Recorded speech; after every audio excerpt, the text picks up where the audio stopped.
something to say, speak or hold your peace. Well, you got something to say, speak now or hold your peace. If it's information you want, you can get it from the police. All right, Miriam, you can, Miss Miriam, you can turn off the sound. All right. Hi, everyone. Thank you for joining us today. There's Mr. Stephen Daniel Arnoff, and there's Mr. Seth. Okay. Thank you very much for being here this morning for the breakfast, lunch, and dinner with Bob Dylan. I'm joined by Seth Rogovoy, who's a writer and producer. He is the author of Bob Dylan, Prophet, Mystic, Poet, a full-length analysis of Bob Dylan's life and work, and The Essential Klezmer, a music lover's guide to Jewish roots and soul music. His next book is Within You, Without You, Listening to George Harrison, due from Oxford University Press in autumn 2023. For 3 decades, Seth's work has appeared in the English language National Jewish News Weekly, The Forward, where Seth is a contributing editor. I'm also joined by Dr. Stephen Daniel Arnoff, the author of the new book about man and God and law, The Spiritual Wisdom of Bob Dylan, which is inspired by the popular podcast of the same name on the Pantheon Podcast Network. Stephen teaches and lectures around the world, specializing in the nexus of religion and culture, and is published widely in print and online, including contributions to Dylan at Play and Reading the Boss, Interdisciplinary Approaches to the Works of Bruce Springsteen. He is also the CEO of the Fuchsberg Jerusalem Center, which is generously hosting this event. Our media partner today, for whom we are grateful, is the Times of Israel. I don't know if I used whom correctly. My name is David Bellotti. I am some guy they found by the side of the road while driving a 57 Chevy on the way to Tel Aviv. All right. Thank you all for being here today. So I'm going to start with an easy one for our 2 panelists, as they are called by Zoom. Is Robert Zimmerman, aka Shabtai Zissel Ben Avraham, a Jewish artist? And what does that even mean? Seth, why don't you go first? Well, yeah, what does that even mean is my exactly my first reaction to that question, because, well, there's just so many ways to approach that. I could also just say, yes, it's a yes/no question. If you want a little more explanation. You can do better than that, Seth. All right. Yeah, well, I did in a book I wrote in 350 pages or something. Yeah, he's a Jewish artist in that he's Jewish, and that a lot of his art addresses Jewish themes, Jewish scripture, Judaism, being Jewish, religion. So sure, why not? Bob Dylan, Jewish artist. Stephen, you have game show. This is like game show. Bob Dylan, this is your life. I want to thank Seth for being here. I really admire your work, Seth, and thanks for making some time for us. And thanks also to David and Miriam for helping us out, and for all of you who are joining us. I would have a less convinced approach to this. I think Dylan is very much avoidant of labels. I'm not sure that he would care. Not sure that he would appreciate them. Actually, sure he wouldn't care what we think.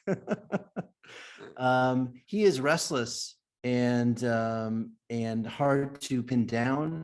I think he purposefully does not allow himself to be pinned down in many ways. And so structurally, I think he is religious avoidant in a certain way, organized religious avoidant. And that's one of the things about him I find so appealing. The book I've written is not designed to be a Jewish framing of Dylan. It is a spiritual framing. So I see Dylan as a seeker. I see him as shaped as a young person in his family, as coming out of a generation of seekers, which is in many cases running from something or moving from something as not knowing exactly where they were moving to, taking on new identities, new traditions, new ways of cultural expression. And just to make sure that we are clear about the structure of my answer, it's actually a reverse pyramid to Seth's, because I will end with the word yes.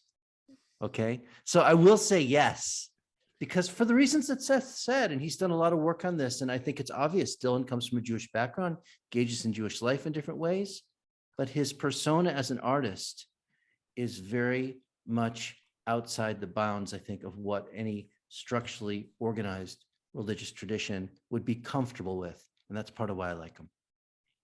Seth, what do you think? Does that sound right to you? You know, Rebuttal? no, Stephen hasn't said a single thing that I disagree with. I guess it's simply just a question.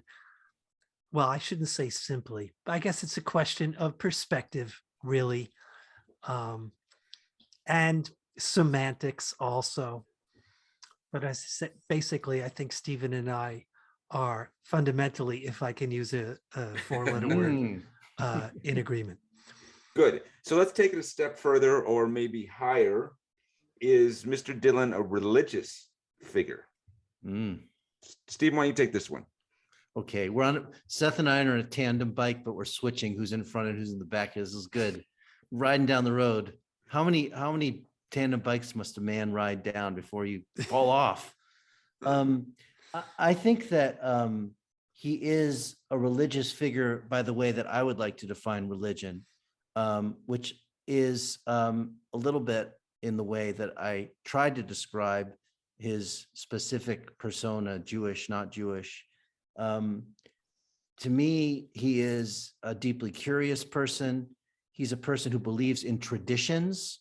He's a person who believes in practice in the sense of practicing his art, but also practice in terms of repetitive action to make meaning. He is a person who clearly longs for connection with the divine.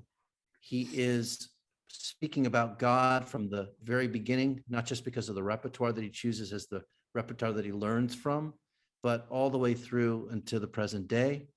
And yet, what would one do with him as a practitioner of religion, as a person who was responsible for a sanctuary or a temple or a synagogue or some other religious structure? Where would you put Dylan?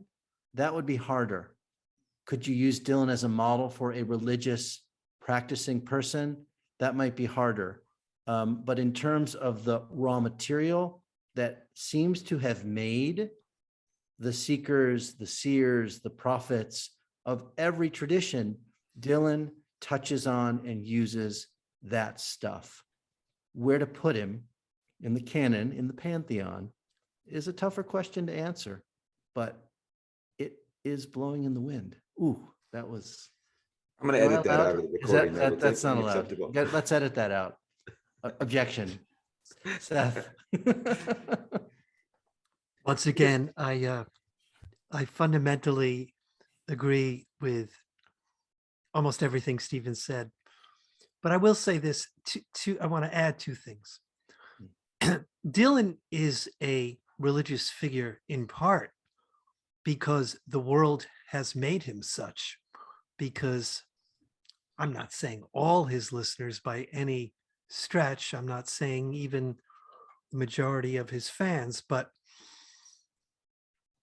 Dylan has had the aura of being a religious figure, or as I like to say, a prophet, since very, very early in his career, really practically since the beginning.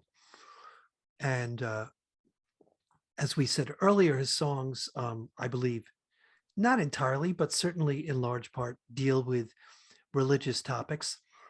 But I'd like to introduce one other idea, which really is at the heart of my book, and that is Dylan as prophet. And if you may indulge me, I just want to look in my book because I have a quotation from the great 20th century theologian Abraham Joshua Heschel, Mhm. who I humbled myself before. And what Heschel wrote about the biblical prophets, and I quote, "The words in which the prophets attempted to relate their experiences were not photographs, but illustrations, not descriptions, but songs." So there you have it.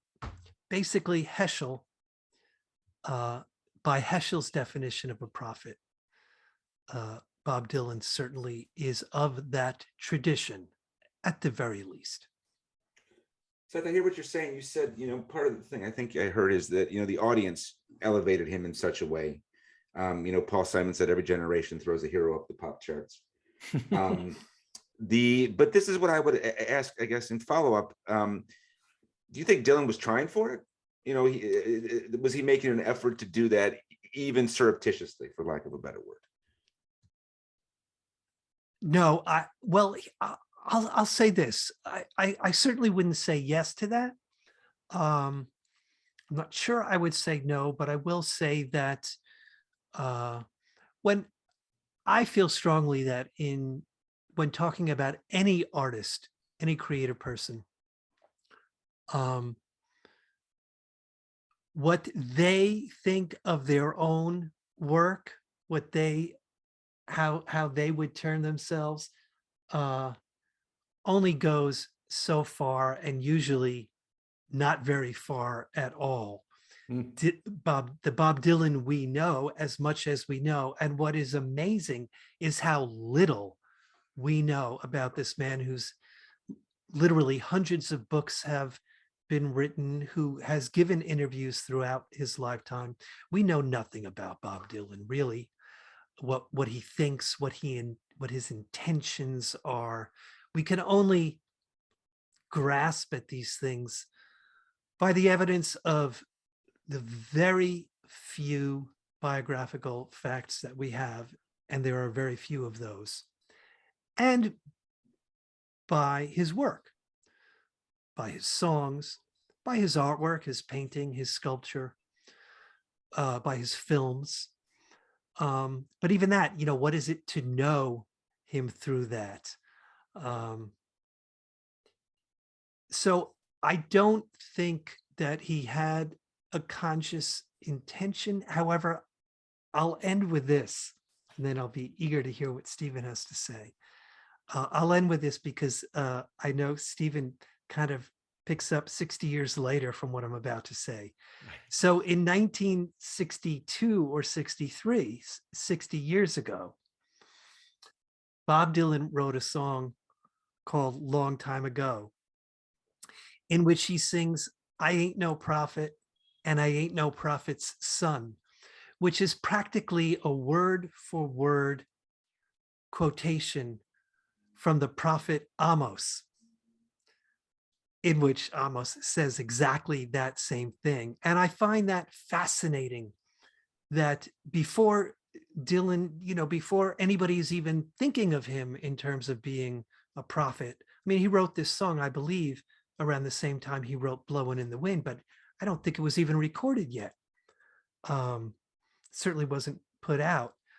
And already he's dealing with notions of whether or not he is a prophet, but he does so by quoting the words of a real, literal, biblical prophet. Great. So what I'm understanding is Dylan was meta before it was fashionably meta. And he was also managing his image before Madonna taught us how to do it in the 80s and Taylor Swift today. He was managing everything about his public perception. Okay, David. Yeah. There you go. Stephen, what do you think? I think Seth's framing is really compelling. I'm thinking about the dreamscape that Dylan continually creates.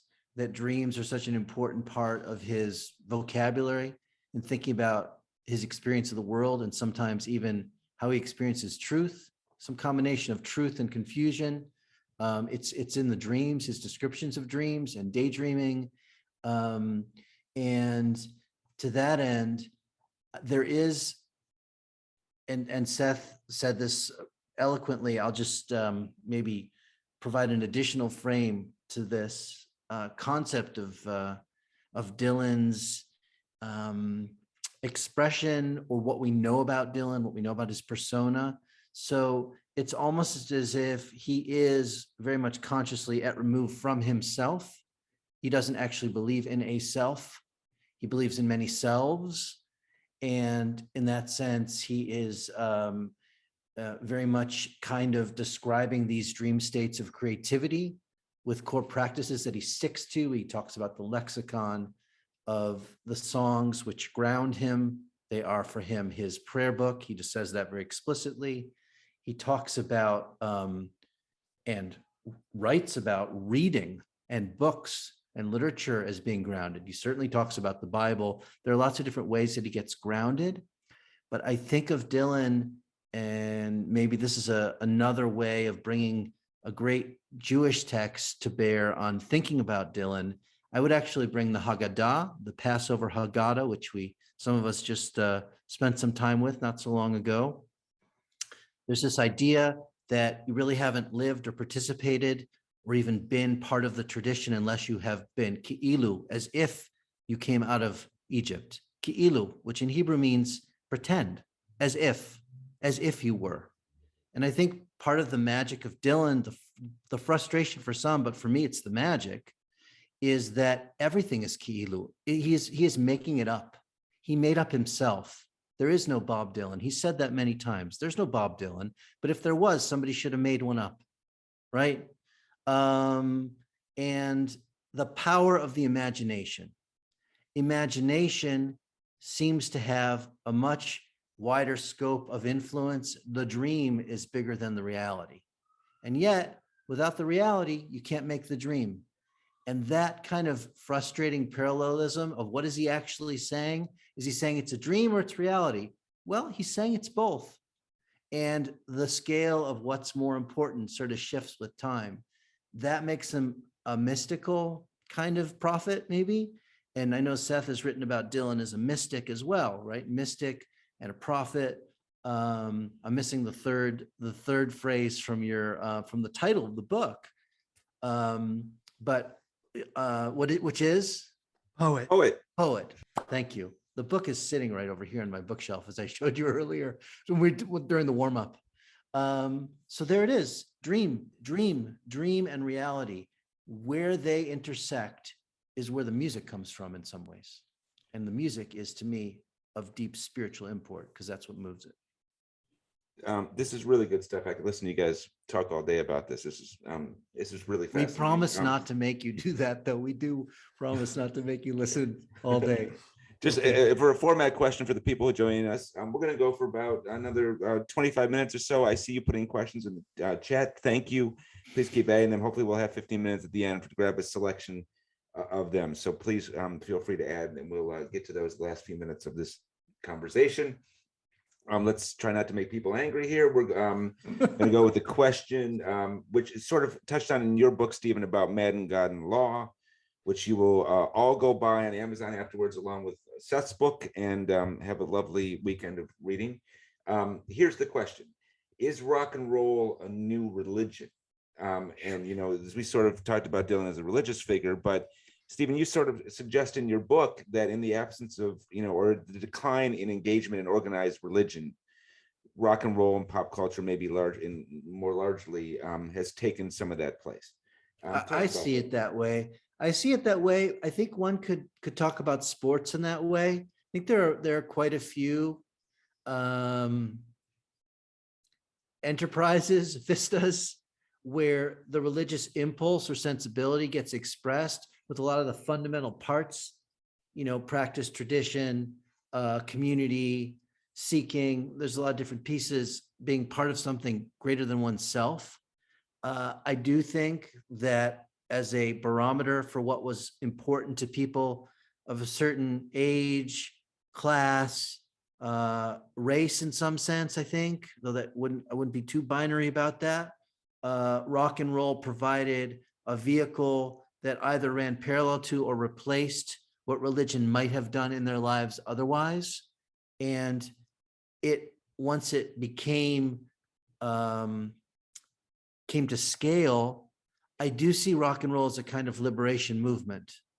I do put it in the category sociologically of other liberation movements, and it intersects with civil rights for people of color, women, LGBT community, less abled people. All of these things are kind of coming to the surface at the same time as rock and roll is coming to the surface, and it is primary. I don't know if you've got a grandparent or a great-grandparent or a great-great-grandparent who simply knew sacred texts by heart because they grew up hearing them. I grew up hearing Bruce Springsteen. I know Bruce Springsteen's canon by heart. I know the Beatles by heart. I know Dylan by heart. I know Tom Petty by heart. I know probably at times in my life have known thousands of songs by heart. Ask me how many religious texts I know by heart. Don't ask me, actually. I think there's something to that. And I think it means that we are, as people and communities, naturally drawn to repetitive texts that carry meaning, and that music has been, ever since there's been music, the best way to repeat those texts and then have them expand and contract depending on the times, because the times they are, well, Oh, not it's again. No, I'm not going to allow that. Can't. Seth, But- talk to us about that old time religion. Actually, it's funny you say that because this question put me in mind of a famous quote of Leonard Cohen's. They asked, someone asked Leonard Cohen, who's very famously spent at least a decade, a lot of time up on a place called Mount Baldy in California, living at a Zen monastery. And I guess someone asked him a question like, is that your new religion? And he said, I'm totally fine with the old religion. Just to pick up on what you just said, David. And once again, I find myself basically fundamentally in total agreement with Stephen. I would just add a couple of comments, specifically as rock and roll a new religion. I would say it very much resembles a religion. Just structurally speaking, I mean, the experience of going to a rock and roll concert, especially Springsteen, you know, 40, 50 years ago when I first saw him, when Born to Run was just a few weeks old. And just in the whole relationship between this prophet-like performer on stage and a crowd of acolytes worshiping at the altar of rock and roll. That being said, rock and roll really, I think it's also more of a platform than a religion itself. That's how I think of it. So that, and it goes back to that Heschel quote that I read a few minutes ago. And Stephen, as you said, music, you know, rock and roll aside, music has always been an essential part of religion, of ritual. So obviously also rock and roll as we know it, the roots of it, some of the roots of it come right out of religious music. Very, you know, and I'm referring in large part to gospel music, which is one of the most important tributaries or rivers. I don't really know about which way rivers flow. So either the tributary flows to the rock and roll or vice versa. But so in those senses, you know, it's certainly like a religion. It works can work like a religion. How does Dylan fit into it? That's in a way almost a more interesting question. And that is because, and I think every person who started playing rock and roll after Bob Dylan, a few months after Bob Dylan, Bob Dylan changed the potential of rock and roll. He added a whole new element of it. And in a way, I mean, most obviously lyrically, let's just say, and in the use of poetry and poetic imagery and all kinds of narrative devices, challenging everybody, most famously the Beatles, who started before him, but the interaction of those two, of the Beatles and Bob Dylan going both ways, was quite a spark for both of them, and changed their paths or merged their paths in a way. So so Dylan really was the if rock and roll is a religion, Dylan certainly becomes, I guess in a way, Abraham or Moses. That's good. Yeah. That's good. So which way does the river flow? In Chicago, didn't they change the direction of the river years ago, engineers? So I guess them, they and Rick Rubin, producer Rick Rubin, would have a lot to talk about. Let's follow on that line of questioning. Who are Bob Dylan's spiritual inheritors? And not just in music. I mean, obviously you talked about lyrics, Seth, which I think is spot on, but books, film, art, whatever. Who follows the river? So interesting. There's been a litany of new Dylans, which is kind of a curse and a joke, both. I mean, Springsteen was a new Dylan. John Prine was a new Dylan. Steve Forbear was a new Dylan. There were lots and lots of new Dylans in the realm of music. I think one of the things that actually in our many conversations, David, about sort of understanding Dylan and where Dylan comes from, you've pointed out many times that Dylan was not only part of a scene in his coming of age as a songwriter, being in the Village meant not only being exposed to what was happening in the realm of music, folk music, jazz, but also comedy, experimental theater, poetry, the publication of books which really, wouldn't be published otherwise. I think Lady Chatterley's Lover was published down the street from Cafe Wa, right? There's Rome Press, 1959, I think. So Fifth Avenue. Television itself, right, was changing. You suddenly had the guardians of the gates of culture, whether it was Ed Sullivan or Steve Allen, putting rockers on their shows. And obviously touchstone moments. Where were you when the Beatles were on Ed Sullivan? Where were you when Elvis was on Ed Sullivan? I wasn't anywhere, but a lot of people, maybe some of the people in the conversation were there. So the hard part about Dylan as a teacher, I think, is that he has learned from everyone. From all of my teachers, I've learned. I think that's from the Ethics of the Fathers, Pirkei Avot. You can't really imagine someone who seems to have had such an appetite to take in content as Dylan. And then the opposite is true in terms of him wanting to have a disciple. Like, no would be the answer, right? A sort of refusal for that. Think about it. Dylan's old son, Jacob Dylan, I think sold more records than Dylan at some point in the career. And there was no performing relationship, right? Willie Nelson tours with his son, right? It's Eddie Van Halen toured with, Wolfgang Van Halen, right?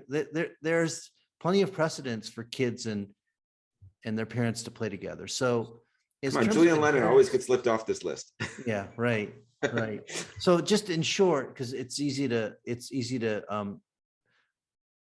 drown in this river of words. I think he comes from the great tradition of the Bohemian scene where creativity is paramount and everyone's creating. And if you're not creating, you actually can't even really be there. If you're not creating or consuming, right? And then he sort of blows up every scene that he's a part of. He won't be part of a scene.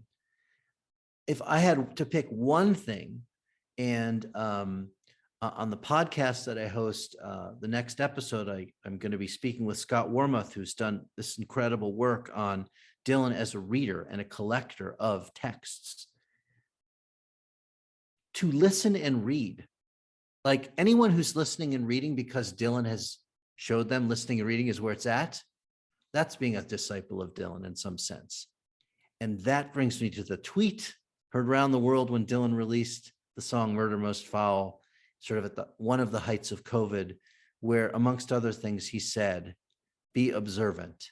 Now I take that as a religious tweak because being observant means being observant of religion. And I don't think he would say something carelessly, but it also means listen, read, pay attention, open up your eyes and ears all the time. That's what being a spiritual descendant of Bob Dylan is to me. You talked about gatekeepers and that sort of thing a little bit. I often think about what would happen if platforms like YouTube with the ability to make songs in your living room existed in the 1960s, because even Dylan still had to some extent, go through the machinations. He had to get the review in the New York Times for his performance at Carnegie Hall. There was still some sanctifying that had happened to him by the powers that be before he could become Bob Dylan, so to speak. Seth, any commentary on spiritual inheritors? Just a quick follow-up to Stephen, once again, was very eloquent in discussing that point. I would just, the question is, who are Bob Dylan's spiritual inheritors in music, books, film, art? I've been a cultural journalist in general for 40 years, I guess. And in that capacity, I've interviewed artists in all media. So, writers, filmmakers, visual artists, photographers, other musicians. And I would say that across the board, everybody, every artist, every creative person living in this time, in this era, is a spiritual inheritor. I mean, I say that in part because they say that, because inevitably at some point in my conversations with these people, Dylan comes up, or in my reading of a book, there's a novel, there's an allusion or a specific quotation from Dylan, and you see it throughout film. I mean, it's everywhere.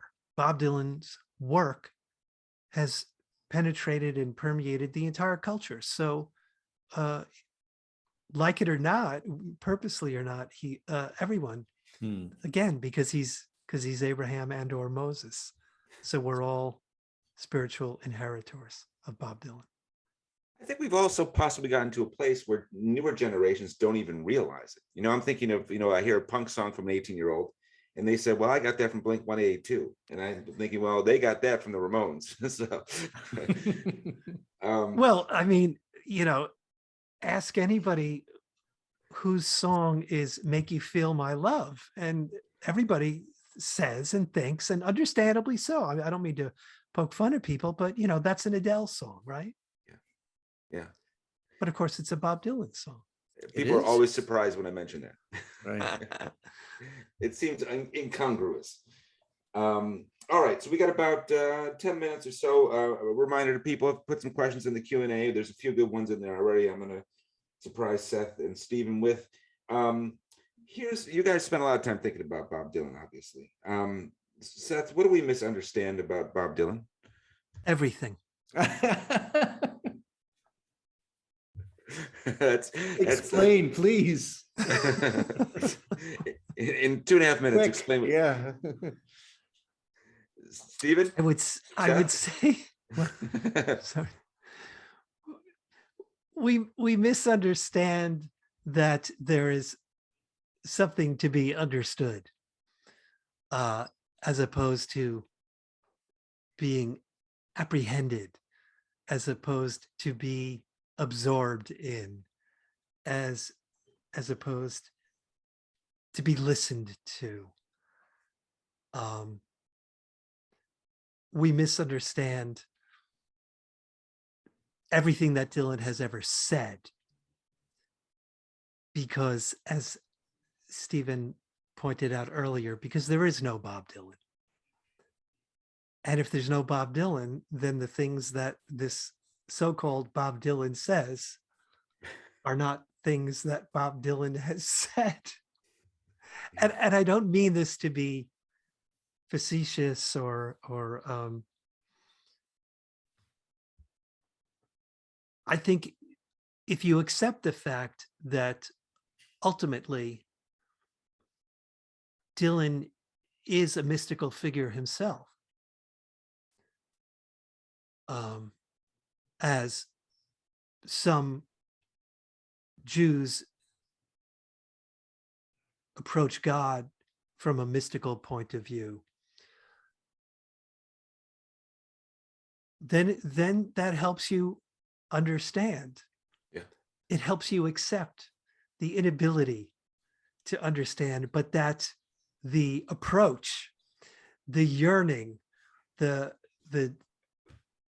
trying to be face to face with Bob Dylan, just like Moses wanted to be face to face with God, is really what it's all about.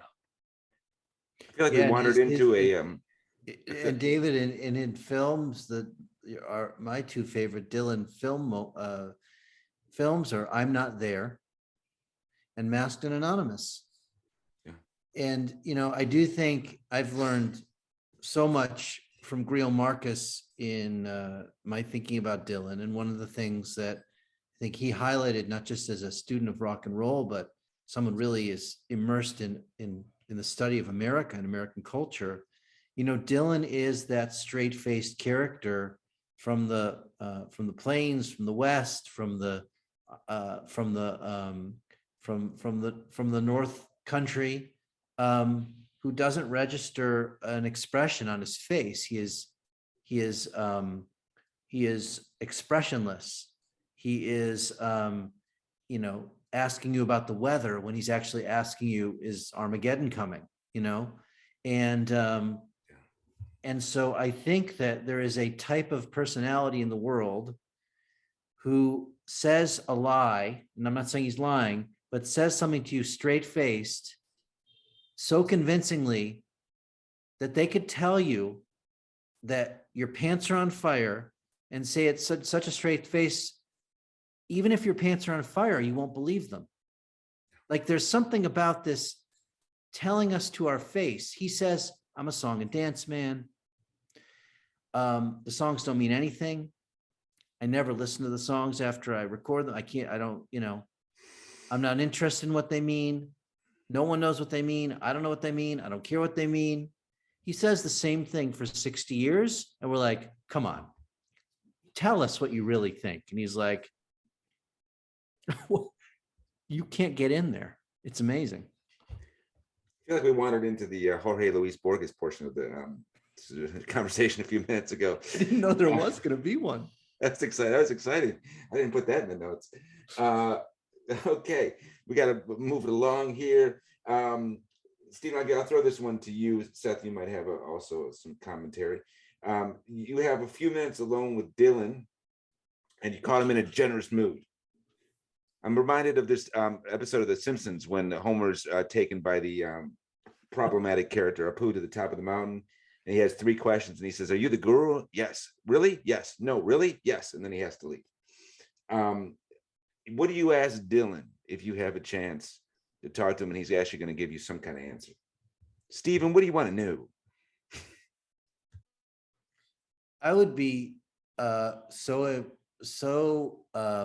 conscious of the fact that I didn't want to annoy him or bother him, that I really, when I am asked what I would ask, I really just say I would thank him. That's it. You know, I don't want to know if I understand. I don't want to know what he thinks. He's been telling me what he thinks. It's in my head. He's in my head, you know. I really am not trying to avoid the question, but I actually don't think I have a good question. I just have something I'd tell him about my personal gratitude for him. All right, Seth, That, Stephen now, copped I out. don't want to, that's a little weird, but that's what I got, you know? Stephen copped out. Seth, you gotta give us. Yeah, a Seth, question. maybe Seth has a good question. Well, unfortunately, Stephen and I, once again, are pretty much of the same Oh, mind boy. about this. You know, people always asked me before I wrote the book and after I wrote the book, you know, did you interview Dylan? Did you want to interview Dylan? What does he think? And, you know, the answer is no to all those things. It would never even occur to me, partly because we know how, you know, even if, like you say, he was in a generous mood for some bizarre reason, thought, okay, you know, I'm curious about this guy, like Dylan wants to talk to me. But I'm also put in mind, there's this great quote in Larry Ratso Sloman's On the Road with Bob Dylan, his kind of tour chronicle of the Rolling Thunder Review, where, you know, there's this running gag. I mean, where Ratso was on the tour and he's, you know, he's allowed to be there, but they're constantly humiliating him. And they finally, and Dylan himself, it's like, you know, okay, one question. I'll answer your one question. And the question is, and I love this, and it's like enough for me to, this will be the question. In Sad-Eyed Lady of the Lowlands, when you sing "My Warehouse Eyes, My Arabian Drum," is there a comma after eyes? Is it a list or is eyes a verb? Oh, That's the perfect question. I'm sure he would appreciate that. Yeah, right. yeah. There's a photo of me in the world shaking hands with Bruce Springsteen. I did through tears say thank you to him. It looks like I'm trying to figure out a way to have his baby. There's a scientific way. So I feel you guys in that respect. Okay, it's time to plug a book. Seth, you have a book coming out about George Harrison, as I mentioned at the beginning. But this is not just plugging a book. We know that Harrison often said he was Dylan's #1 fan. As far as we know, Dylan has similar respect for George Harrison. How could you not? What is the basis for the tight connection between Nelson and Lucky Wilbury? Yeah, well, you know, in some ways, it's sort of why, to me, writing about George Harrison is a logical next step. Partly because the two of them clicked very early on and were, you know, friends for Harrison's entire life and collaborators to a much greater extent than what, you know, people generally appreciate. You may know the discrete times that they did actually collaborate, but there's a lot more of that too. So George Harrison really was the first member of the Beatles to get hip to Bob Dylan. He got a hold of Free Will and Bob Dylan, the album, and said, "Hey guys, listen to this."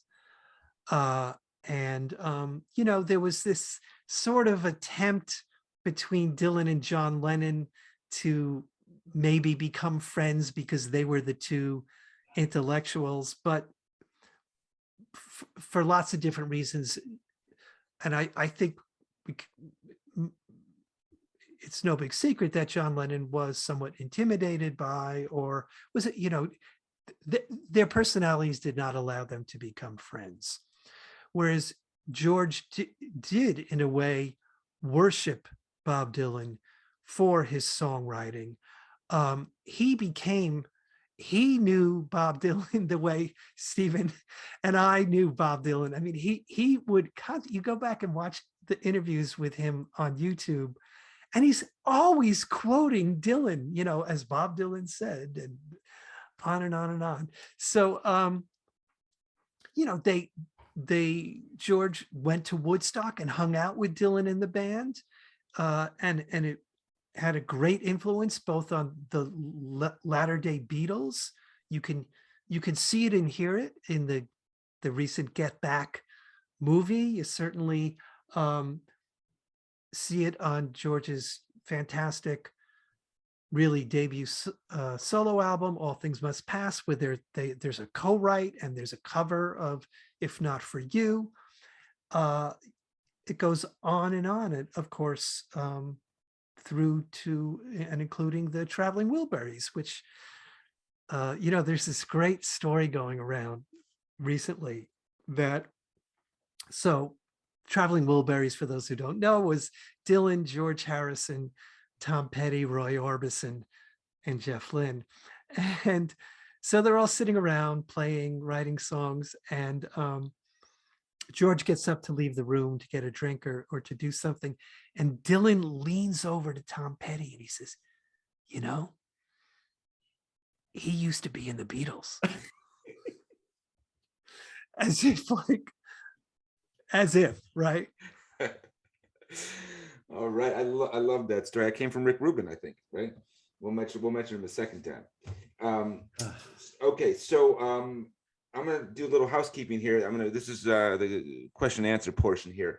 Seth, this came up a couple times. What book of Heschel's is that quotation from that you spoke of earlier, if you remember? It's very easy. It's the book, The Prophets. Well, you can remember that, everyone. You can do that. And you mentioned the Amos quote. What song Dylan's was that from? Do you remember the answer to that? Was it from a song? Stephen, correct me if I'm wrong, but it's long time ago. Yes, I think so. I wouldn't. Yeah, I think you're right, but I would look it up myself. You could blow your credibility if you're wrong there. That's why I'm saying I'm not going to put all my money on that one. Well, as Stephen knows, you write something, especially in a book, and it's like, okay, now it's in the book, so I could get it out of my brain. Exactly. Yeah. So I'm always looking things up in my own book. Okay, so here, this question's come up a few times in the Q&A, and we have a few minutes, people. So please stick some more questions in there. I'm going to have to make up some more nonsense. This question came up a couple of times in different ways. It's the question about Dylan's supposed conversion to Christianity. It's about his gospel phase. And I felt like you guys have hinted at this in a way that could answer that question, but I'll leave it to you right now. Stephen, why don't you give us what explains that, Dylan's Christian phase, so to speak? You talking to me? Yes. I'm throwing the hardball. I'm throwing the fastball at you. Yeah, hardball. Well, first of all, the answer is who knows, because I don't know, never will know. Does he even know? Does Dylan even know what was going on in 1977, 78, 76, 77, 78, personal crisis, Jesus actually came to him, rough divorce, too much cocaine, hanging out with some freaks, who knows, right? On a certain level. On the level of content immersion, he'd been dealing with songs about Jesus forever, right? Not just growing up in America, right?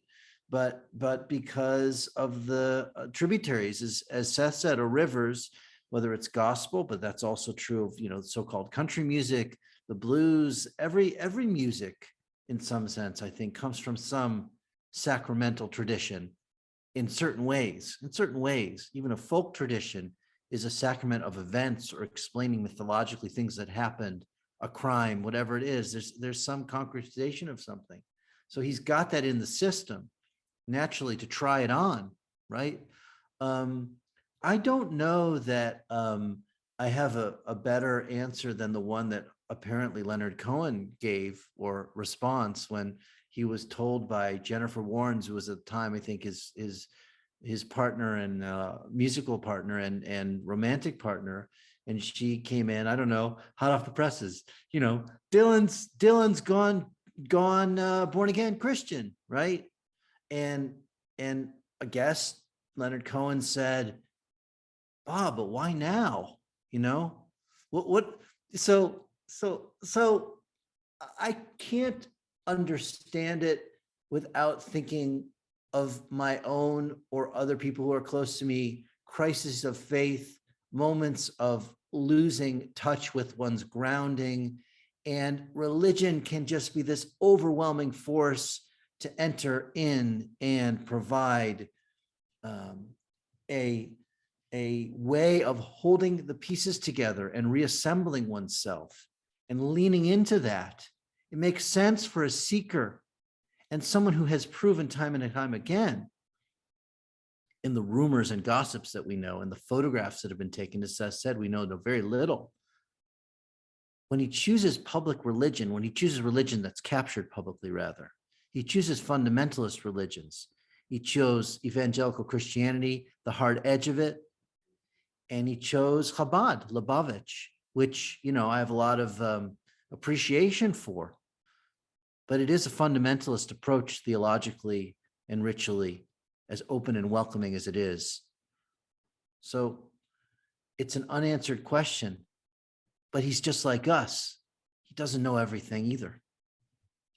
You know, to that point, let me answer one other question quickly from the Q&A. There will be a video of this that we will share in a thank you email that you will all receive, where you will be encouraged both to buy all of the books as well as you know, share the video far and wide.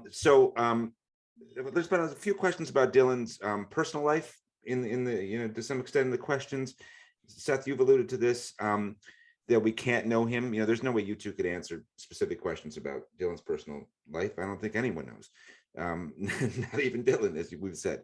But why are people so interested in Dylan's personal life? Is it because he's mysterious? I know I want to know everything about Springsteen's life. You know, is it because we want to be like him, or we want to confirm that he's just like us, or our favorite artist is just like us? Why?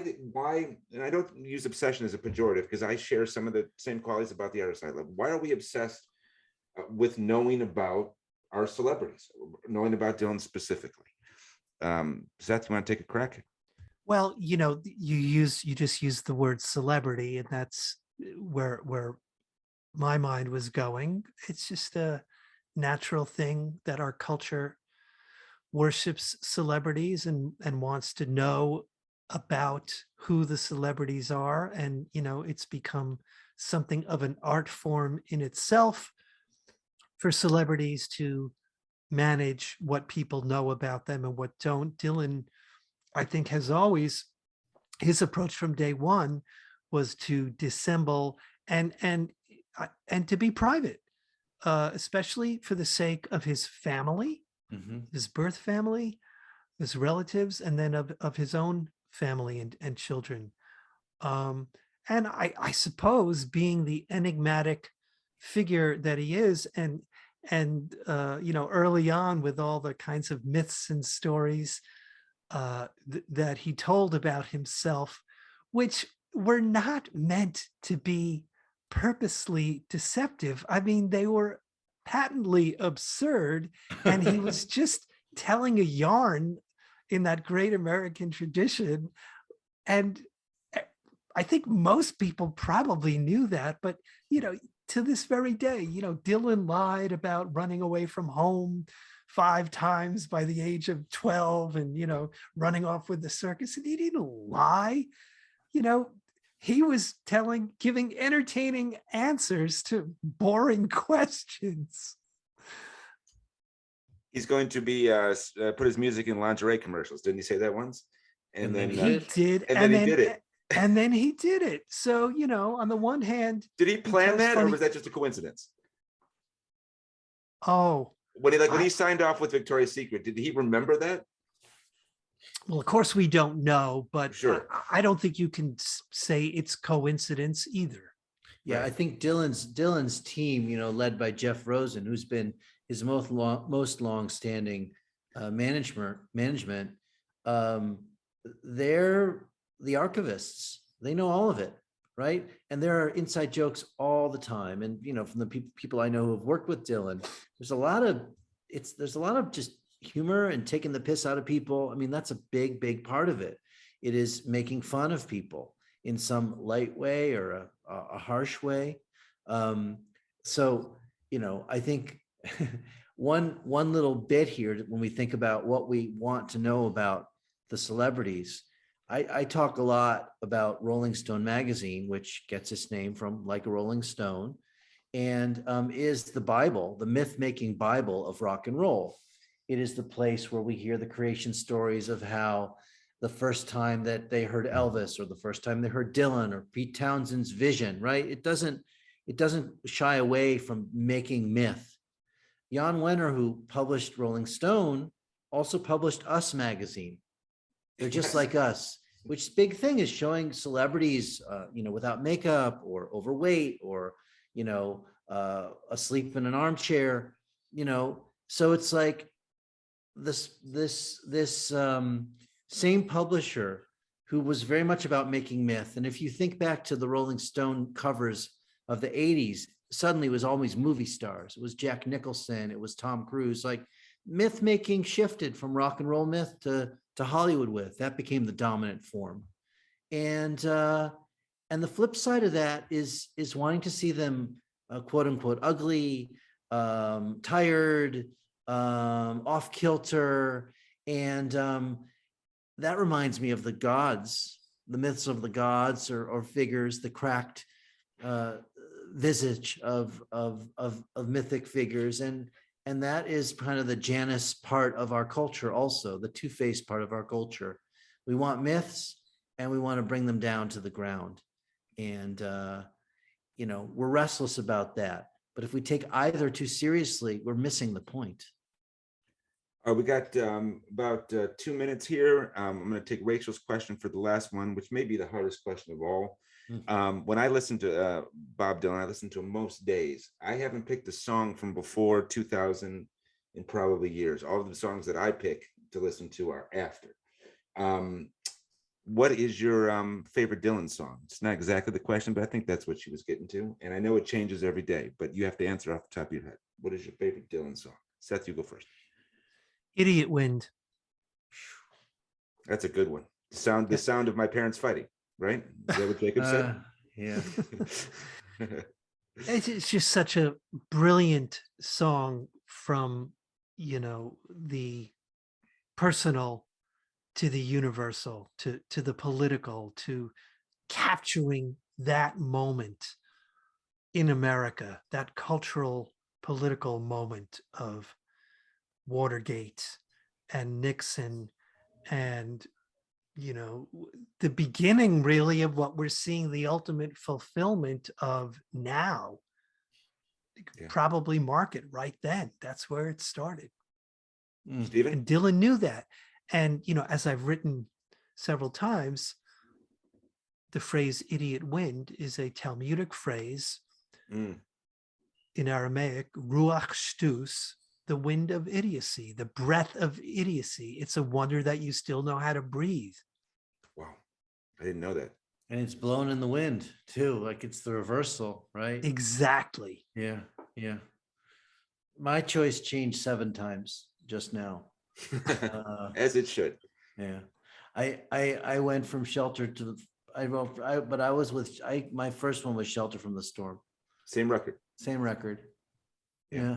I'm a sucker for Blood on the Tracks. I probably listened to that album more than I've listened to any album in my life. Blood on the Tracks, probably by ×3. And I've listened to a lot of albums and I have a lot of favorite albums and it changes, but I'm with Seth in terms of like the layers of that period of time is astounding. It's astounding music. And he almost threw it out. It almost didn't even come out. It's incredible. A mistake that we get that version of Blood on the Tracks and even get it. It's amazing. Doesn't make any sense, but I guess that's we're the idiots. That's the wind, I guess. Seth, thank you so much. Stephen, thank you so much. Everyone who joined us, thank you. David. You need to go buy these books. I've read both of them. They're fantastic books, and they're not just about Bob Dylan. They're about ourselves. They're about the world. There's a lot of wisdom and insight in these books. Seth's books and Stephen's new one about Man and God and Law. Go pick them up. They're really worth your time. Thank you, everyone. The video will be on the website, and you'll get an email with those details. Thanks to the Times of Israel also for being our partner for this program. And I personally, I want to thank you again, Seth, for joining us because, I want everybody to make sure that they're a subscriber to your words and which come and span so many different topics in so many interesting ways. And we're going to have a chance to get together in June to talk about George Harrison and Bob Dylan on my podcast. So we'll send that out to people as well. I am really looking forward to that conversation. So thanks. Likewise, Stephen. Yeah, And thank you both for having me here. And I'm off to Tulsa. Oh, for good. the Very opening good. of the Bob Dylan Center Great. in a couple of days. So Send our regards. I will. Tell Bob we Share said our hi. questions with him. Which is Bob going to be there? Right. No. Only in costume. Miriam, you can press the magic button. We'll be Thanks. done.